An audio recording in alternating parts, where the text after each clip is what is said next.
This is Scott the Fix-It Guy. Our goal with our videos is to empower you to be able to do the repairs on your own and save a whole lot of money and also get that great feeling of having fixed it by yourself. Today we have a Frigidaire GE stove, and it's electric elements, electric burners, and they're just not working. They're intermittent. Sometimes they work, sometimes they don't work. This is the part number. Here's the part number for the larger burner, and you can get these at Reliable Parts. And here is the part number for the larger, or for the 8-inch element, which is the larger element, and here is the one for the smaller one, the 6-inch element.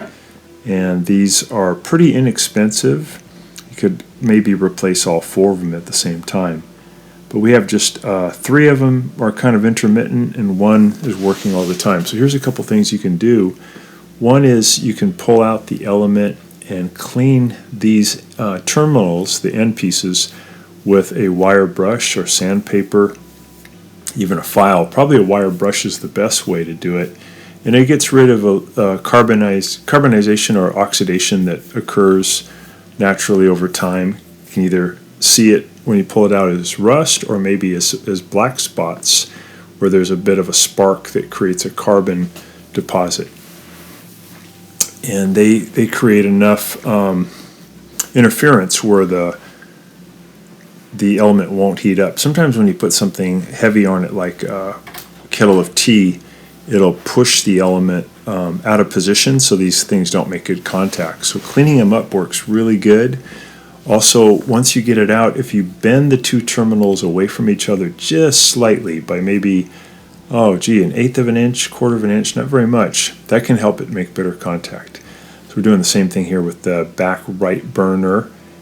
And sometimes you can reuse these same burners. You don't have to replace them. You can just clean them up. And sometimes it's better just to replace them.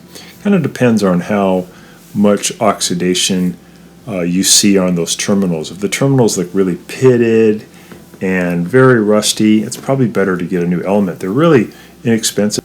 So here's the front one. We pulled it out easily. And here's the little round terminals. And I'm going to take the wire brush and clean them up. I think that's my favorite way, is with a wire brush. But again, you could use sandpaper, anything abrasive that will remove that carbonization and also the rust. The other part of this is the thing these plug into, you could say the female side, the socket. Sometimes they get damaged, or they have the same problem, some pitting or oxidizing. So it's pretty easy to fix these or replace them. So I'm using a Phillips head screwdriver to remove the little screw that holds it into position. And I'm going to be lifting up the panel where all the burners are, hinging it up so I can change and put a new socket in. First I'll go outside though, and I'll turn off the 220 breaker. There'll be 2 breakers dedicated to your range. You can unplug it also if you're able to reach back there. In this case, I'm just turning off the breaker. So I'm confirming that the stove has no power, and then I'm going to lift up this panel by grabbing the front of the top panel and just lifting up. And it has these really cool struts that hold it up, and they just pop out. Here's what the universal terminal looks like, and they're very easy to install. It comes in a little kit. So I got the kit open. I'm putting the wire and terminal into the plastic socket. It just fits right in and actually clicks into place. It's really cool. After I get that into place, what I'll do is grab these little wire nuts and undo them, the ones that were on the old socket. Sometimes you'll have to cut the wire. Sometimes they don't have terminals, but they're from the factory. They're just long wires that you can cut, and then you can strip the wire by about a 1/4 inch, and that allows you to then splice in the new socket wires.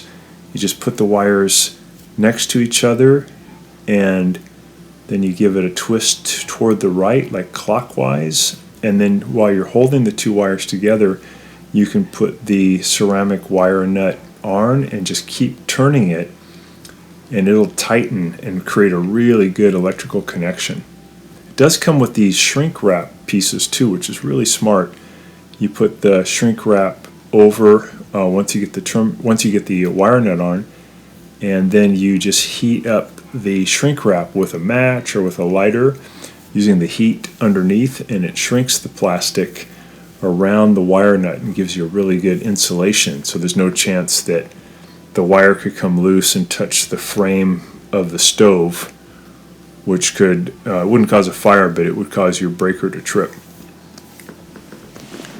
So we're just making sure those wire nuts are on there really tight, and then we'll put the little plastic shrink wrap on, and we'll be able to put the socket back into position and then give it a test. So these stoves are actually really easy to work on. The parts are very inexpensive. Using the heat of the match to shrink the shrink wrap around.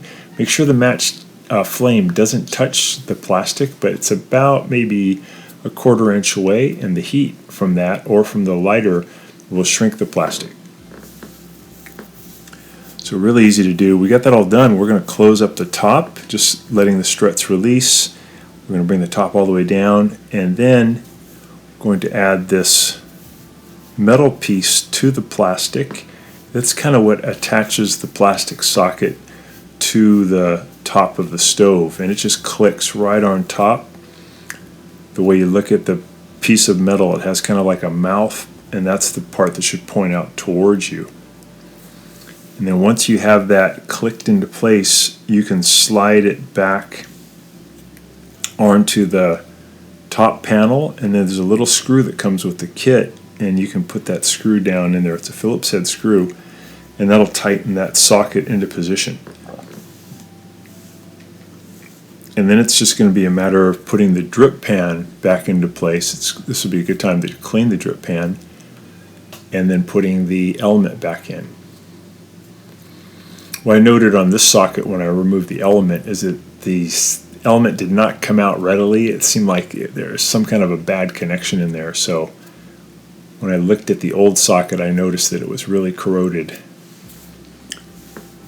That corrosion just occurs over time. It's just rust from water vapor that builds up on the metal. So here's the drip pan going back in. You can also buy these brand new drip pans if yours are too oxidized. And you're going to push it into the socket, and you want to just push it back in until you feel like it clicks. And then you put the element down into the drip pan, and you're all set. So we had 3 elements that weren't working. We replaced 2 of them, one small, one big, and we replaced 1 of the sockets. And now the stove will be up and running probably for another 10 years. They're pretty good. We're turning the power back on, the 2 breakers. We give it a test. So I like to test this by putting something heavy on and then turning it on. I'm going to reset the clock too. So press this button to get the clock set, and then I'll get it up to the current time.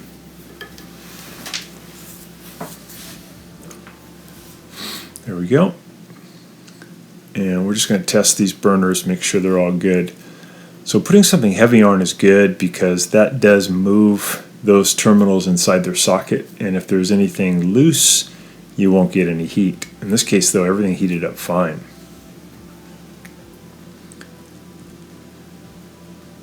So this has a Kenmore badge on the stove, but it's actually made by Frigidaire, or sometimes it'll show General Electric. When you buy the parts, the Frigidaire part's actually a little cheaper for the elements than the GE part. So hopefully this has been helpful to you, and you get your stove going real soon. Thanks so much for watching, and please subscribe when you get a chance.